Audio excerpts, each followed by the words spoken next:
tardes. Estamos con el pastor Iván Reyes de la Iglesia Unión de Centros Bíblicos de Villarrica y el organizador de la conferencia Caminamos por una Senda Marcada.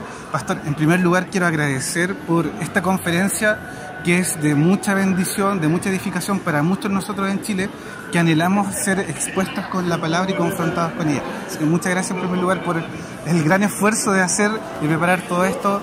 Así que muchas gracias para los que venimos desde lejos. Es muy importante también esto acá.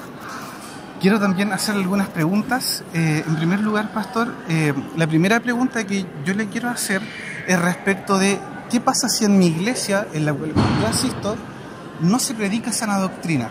¿Yo debo seguir en la iglesia o cambiarme de iglesia o quedarme en la iglesia e intentar reformarla desde dentro? Bueno, es una pregunta recurrente. Normalmente en las conferencias se hace esa pregunta porque de alguna manera es complejo estar en un contexto donde yo no encajo, ¿cierto? Por la situación de que el Señor por su gracia abrió mi ojo. Pero precisamente ahí está para mí el punto, por gracia abrió mis ojos. Estando yo en una congregación que no se predica la sana doctrina, yo creo que el primer valor importante que debemos poner en práctica como creyentes es paciencia. Paciencia.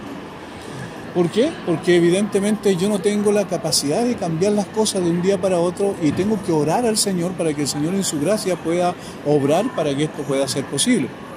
Lo segundo que tengo que tener es también una disposición a poder acercarme al liderazgo para hablar con ellos, pero en buenos términos, no imponiendo absolutamente nada. Yo no soy el que voy a cambiar la iglesia, yo no reformo la iglesia no la reformamos los hombres, pero la iglesia la reforma el Señor por medio de su obra, a través de su Espíritu, por la palabra. Entonces, yo necesito tener paciencia, por un lado, y esperar el tiempo del Señor, y en segundo lugar, yo tengo que tener disposición también a poder acercarme y hablar respetuosamente con ellos para ver si efectivamente en su gracia, juntamente con la oración, el Señor abre los ojos para que ellos puedan entender también y la iglesia reencauzar quizás su camino. Hablé hace poco, ayer creo, con un hermano que anda acá y que me decía, pastor, la verdad es que el pastor hace un tiempo atrás se paró delante de la congregación y nos pidió perdón por no haber enseñado la sana doctrina, porque él antes también estaba su ojo cerrado, no había visto la realidad. Entonces ahora sí, por gracia el Señor abrió sus ojos y él les pidió perdón y reencauzó la línea de la iglesia. Yo creo que ahí está la esencia, no salir arrancando, ¿cierto? Porque eso es inmadurez, sino esperar el tiempo del Señor y esperar que en su gracia Él haga una obra. Muchas gracias, pastor, por la respuesta. Respecto de eso mismo y relacionado, ¿qué es lo que debe cambiar o mejorar la iglesia chilena en general? Bueno, yo no conozco toda la realidad de la iglesia, entonces sería arrogante decir esto y esto, pero hay algunos aspectos generales que sí uno puede percibir, puede apreciar.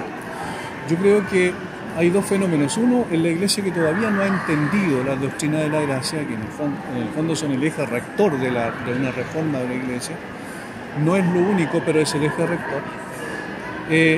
Poder primeramente, ¿cierto?, ver que esos hermanos necesitan ser expuestos constantemente a la palabra del Señor para que ese cambio, que como yo vuelvo a reiterar, no lo hacemos nosotros, sino lo hace el Señor a través de su obra, de su Espíritu, se produzca. Lo segundo, respecto a aquellas personas que ya han entendido quizás, y aquí es otro plano, las doctrinas esenciales, las doctrinas centrales del cristianismo, la suficiencia de las Escrituras y la centralidad de Cristo en la salvación. Si yo entiendo eso, si los hermanos han entendido eso, hay un peligro inherente que se está produciendo y que lamentablemente es producto de nuestro orgullo, y es el hecho de pensar que porque yo ahora pienso así, ahora yo puedo ver con claridad, entonces todos los que no piensan como yo tengo que aplastarlos o de alguna manera apartarme de ellos como si yo fuera mejor que ellos. Eso es orgullo farisaico. Y eso es lo que está pasando. Yo veo lamentablemente, hay mucha discusión en redes sociales tratando de decir, si no piensas así en esto conmigo en relación a la escatología, entonces déjalo de lado. Entonces, si no piensas conmigo respecto al bautismo, al bautismo de niños o no bautismo de niños, entonces tampoco fuera, yo no pienso así, yo soy el único que tengo la verdad. Y ese es un peligro sobre hiperintelectualismo. Un conocimiento muy grande de muchas cosas, pero falta de vivencia práctica. Y ahí esa fue la razón por la cual escogimos el tema siervos para esta conferencia, para poder decirnos, hey, bájate de tu pedestal y gánate en el lugar que te corresponde. Muchas gracias por la respuesta. La verdad es que nos entrega una madurez y una paz también poder tener una respuesta que calme las aguas en este aspecto. Muchas gracias. Y la última pregunta, pastor, que yo le quiero hacer es respecto de la legislación actual en nuestro país. Hace unos días atrás simplemente se promulgó la ley de identidad de género. Hay organizaciones sociales por los derechos sexuales que buscan el matrimonio homosexual o que se rebaje la edad respecto de la identidad de género, y así un sinfín de cosas que están afectando a nuestro país en cuanto a los valores morales. ¿Qué cree usted que nosotros como cristianos debemos hacer ante esto? ¿Salir a marchar? ¿Quedarnos en nuestras iglesias? ¿Cómo debemos reaccionar?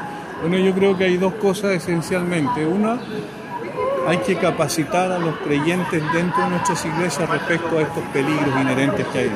Un ejemplo bíblico.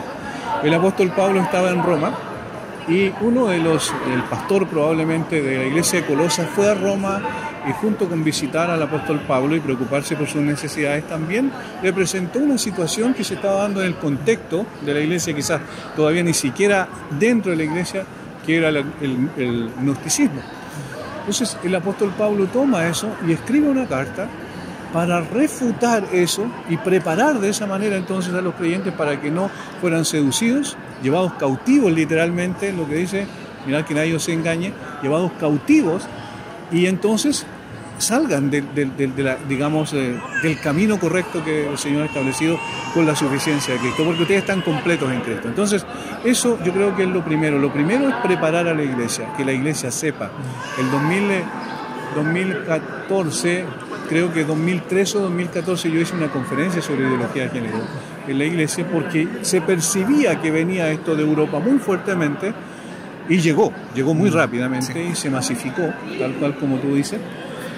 Pero ya la iglesia en sí, la iglesia estaba preparada para esto, ya sabía cómo reaccionar frente a esta situación. Eso es lo primero.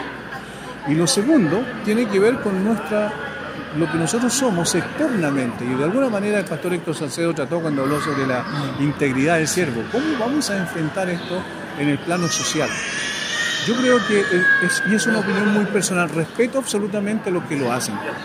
Es un dogma en este sentido, es una posición personal. No creo que salir a marchar cambie las cosas. Ahora, puede que el Señor utilice esos instrumentos, por supuesto que sí.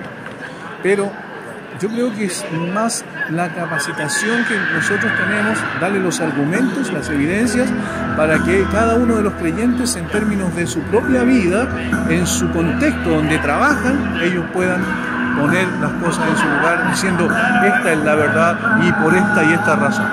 Es decir, el argumento también es válido. Ahora, yo tengo que tener una cosa clara. Como iglesia, yo no estoy llamado a moralizar la sociedad, sino a evangelizar la sociedad.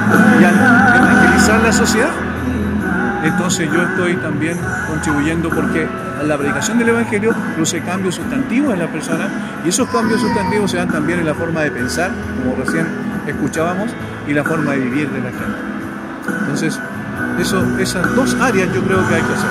La iglesia local, y luego también en lo que la iglesia local hace todos los días en los respectivos ámbitos de trabajo donde los hermanos se desarrollan. Agradezco, Pastor Iván Reyes, por el tiempo que nos ha dado, y espero que esta conferencia continúe en el tiempo, porque para muchos, como les decía, es de mucha edificación, de mucho crecimiento espiritual, en conocimiento de Dios, así que espero esto siga creciendo cada año. Muchas gracias por sus palabras. Gracias, mi hermano. Señor te bendiga. Igualmente, muchas gracias por su tiempo, Pastor.